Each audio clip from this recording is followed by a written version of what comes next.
Hello and welcome back to Mets Daily. I'm your host, Jake Brown. Make sure you smash that thumbs up on this video, hit that subscribe button.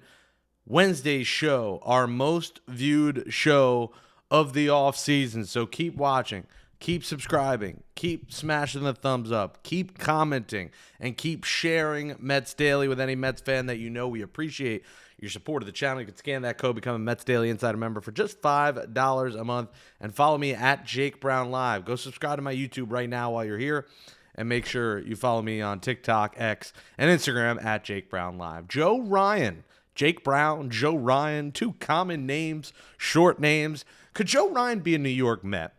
The Mets have reportedly have interest in trading for starting pitcher Joe Ryan, and the Twins like Jonah Tong. If you're the Mets, this is a move you have to consider. Joe Ryan is in the prime of his career. He's coming off the best season of his career, 30 starts, a 3.42 ERA, and the Mets got to love his ability to just put guys out. 194 strikeouts, 171 innings, 147 and 135 the year before, 197 and 161 and two-thirds the year before that. So this is a guy who strikes out a little over, a guy an inning. He's coming off an all-star appearance in 2025, and he's in his prime.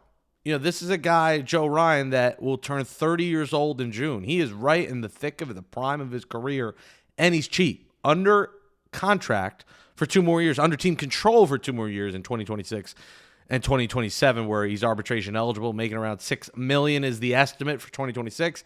And 2027, probably around 9-10 million. I don't know the exact number, but again, under team control. So the next 2 years, Joe Ryan, incredibly affordable and really a frontline starter. You might not call him a 1, but Joe Ryan as a number 2 is probably accurate. And if the Twins have interest in Jonah Tong, I don't think it's going to cost you to get Joe Ryan, Jet Williams, and Jonah Tong. My guess is maybe it's like Mark Vientos and Jonah Tong, or it's Jonah Tong and Jacob Reimer.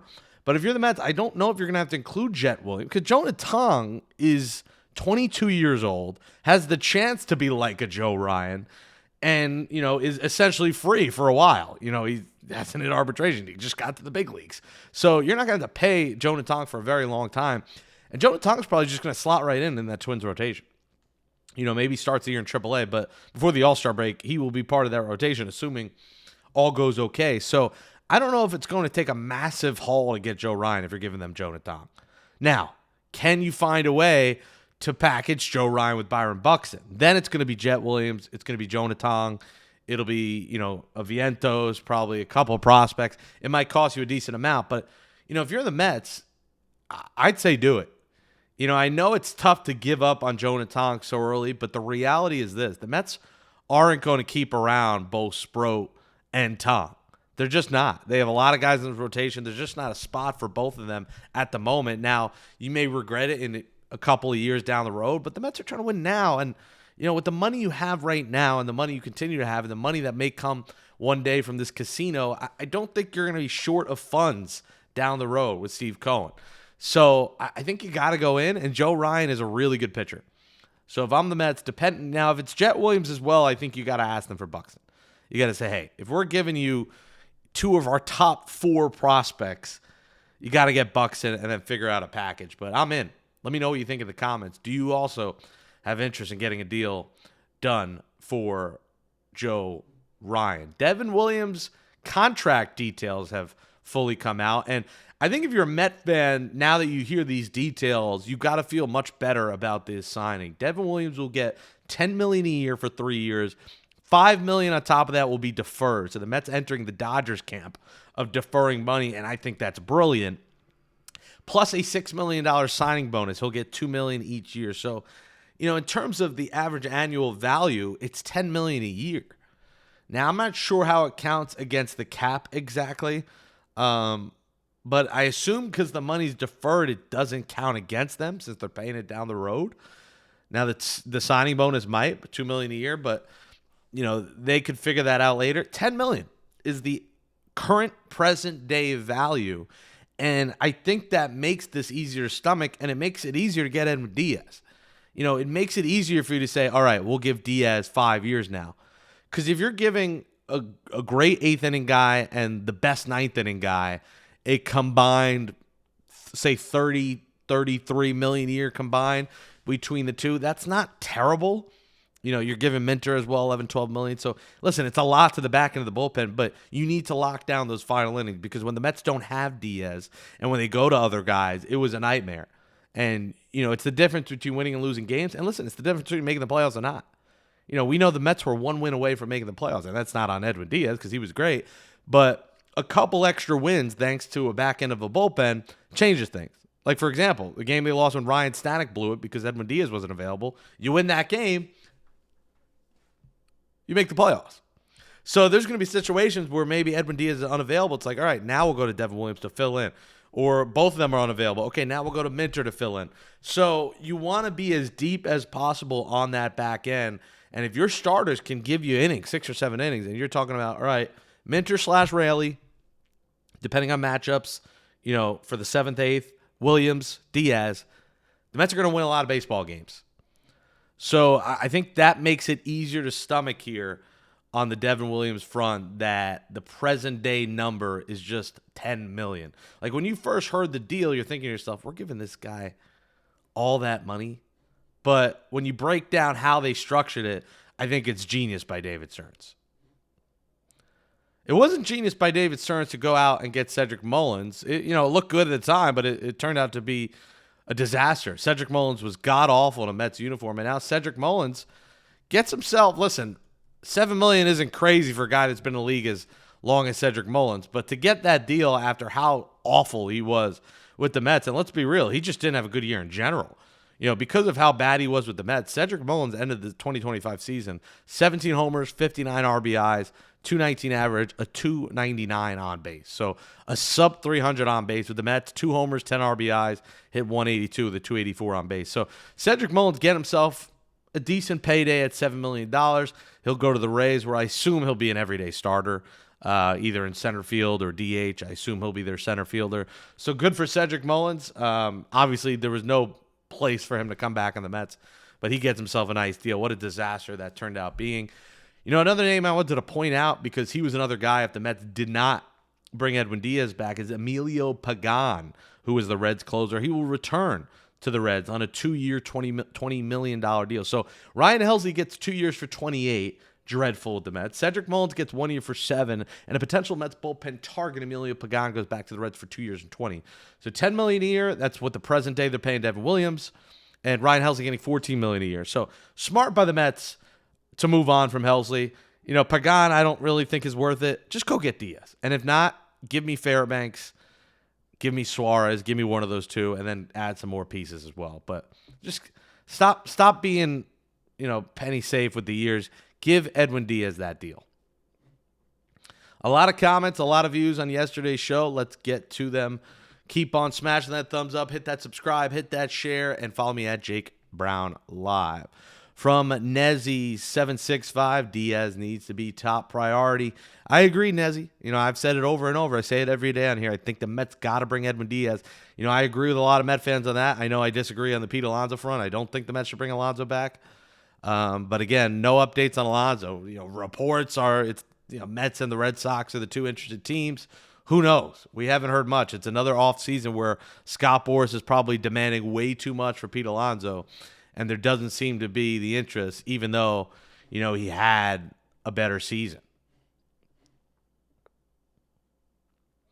By the way, a report recently is the Diamondbacks are interested in Pete Fairbanks as well. So, we'll see. Again, the Mets are only getting Fairbanks, I think, if they move on from Edwin Diaz. But that just came out that the Diamondbacks have some interest in Pete Fairbanks, who is a guy I like for the Mets. But, again, you're not going to have Diaz, Fairbanks, and Williams. They're just not going to spend that much on the bullpen. They're already hesitant to spend on Diaz. So, I think we got to keep things realistic. All right, another comment from Jared Robinson. I think we retained Diaz and possibly Pete. Seems like they both overplayed market for the amount of years teams are willing to commit to them. I disagree on Diaz. I think a team will give Diaz 5 years. The Blue Jays are a team that people have talked about, may have interest. I think it makes a lot of sense for the Blue Jays. Kyle Tucker visited the Blue Jays. Can the Blue Jays, who just won the AL, go out and get Kyle Tucker and Edwin Diaz? That would be a huge home run offseason for them. So I agree. I don't think Alonso is going to get anything close to what he was hoping for, but I do think someone's going to give Diaz 5 years. From 123 El Picoso, what about Rogers? He was a good 7th or 8th inning pitcher. Yeah, like I've said with Rogers, I think if you can get a decent value on Tyler Rogers, I would do it. Again, I think everything relies on what happens with Diaz. If they get Diaz, I'm not sure they're going to get Rogers, because Rogers might get 2 years and $20 million. I think Rogers is good enough that he should be able to command $10 million a year. If Emilio Pagan got 2 for $20, I could see Rogers getting a 2 for $20. But we'll see. Again, if Diaz goes, then you try and get maybe a Fairbanks and Rogers on short-term deals, or you get, a Suarez, a Robert Suarez and a Tyler Rogers. I think the thing on David Stearns is shorter-term deals. I think he's fine with paying more per year if it's 2 or 3 years, but once he gets to 5, he doesn't want to commit. And for Diaz, I hate that because I do think he deserves it. From Craig_Little, BVW, Brody Van Wagenen, got killed at the time for the Kalenic trade. Turns out he was right. Good trade. Myself and many others were wrong. Yeah, 100% Craig. We talked about this yesterday on the 7-year anniversary of the Edwin Diaz trade. It worked out for the Mets. It worked out tremendously. Kalenic, eventually was decent for the Braves, but he was awful in Seattle. The other guys didn't do much of anything. So the Mets won that Edwin Diaz trade. And Brody gets killed for a lot, but that was one that, he brought the trumpets to Queens. It was a great trade. From MD, if Diaz walks, they should consider working with Milwaukee to package Peralta and McGill. Yeah, listen, I'm not against that, but that's going to take a lot. Peralta, like I said, is for 1 year. He's a rental. And how do we know the Brewers are going to want to move on from McGill? They may want to cut payroll, but, McGill is not costing them a ton. I got to look at McGill's contract, but he is not making a ton of money. He is under team control this year, 2026 and 2027. So I don't know if they want to move a guy under team control that has been pretty good for them. I'm also not a huge believer in him. This is Trevor McGill, not Tyler. So not a bad point, but again, you can't just imagine, all right, the Brewers are going to package their ace and their closer and trade into the Mets. And if they do, it's going to cost a boatload in players. From Dash-X13, people put too much emphasis on defensive metrics at first base. If you guys catch and pick, you're fine. Alonso does that. I'm sick of hearing about first base defense. I think Williams will be excellent next year. Talking about Devin Williams. Yeah, Dash, I understand what you're saying, but Alonso, yes, he catches and picks, but he can't throw. And a couple of his throws cost the Mets games. So I disagree with you. I think first base is a very important position defensively, and his range isn't there. He could, catch some balls and pick some balls, but he can't extend for balls, and he can't throw balls. So if you do 2 out of 4 right as a first baseman, it's not exactly helping you win ball games. So I disagree. I do think that's important. Now, you can say, Jake, if you want Yandy Diaz, that doesn't make a lot of sense. You're right, but I think Yandy Diaz is more for value when you're getting him for 1 year and $12 million, and he's going to hit you 25 to 30 homers for half to a third of the price on a short-term contract. Yandy Diaz is more about a value thing. I agree. Yandy Diaz isn't a massive upgrade over Alonso. He's better defensively than Alonso, but because you're getting value, it allows you to address starting pitching, allows you to build a super bullpen, it allows you to address center field, left field. So that's where I like Yandy Diaz. I don't like Yandy Diaz because he's like this Gold Glove first baseman, because he's obviously not. Contreras is fine if you also sign Schwarber, says Coconut Lordy. Yeah, I agree. That's what I said yesterday. If you get Schwarber, you're moving on from Alonso, obviously. If you get Contreras and Schwarber, I think Mets fans will be happy with that. Platoon Alonso and Contreras at first and DH. Yeah, not a bad point, Michael. I don't know if they want to commit that much money to both those positions. If Alonso's 30 and Contreras is 18, that's $50 million between your first baseman and DH. And I think they want some flexibility at first, but wouldn't hate it. There'd be times you play Contreras at first and play Alonso DH. So it's not the worst idea if they could get both those guys. Goomba999, the reason I don't want Schwarber is the same I didn't want Tom Glavine. How did that work out? Pete is not Schwarber, and Diaz can close in New York. Stop playing games. Problem is, I bet anything Stearns gave Williams a handshake that he's closing. I don't think so, because I think Devin Williams got paid so much, I don't care what he's doing. He got 3 years and a whole lot of money that I think he'll be perfectly fine if he's a setup man and the Mets are winning.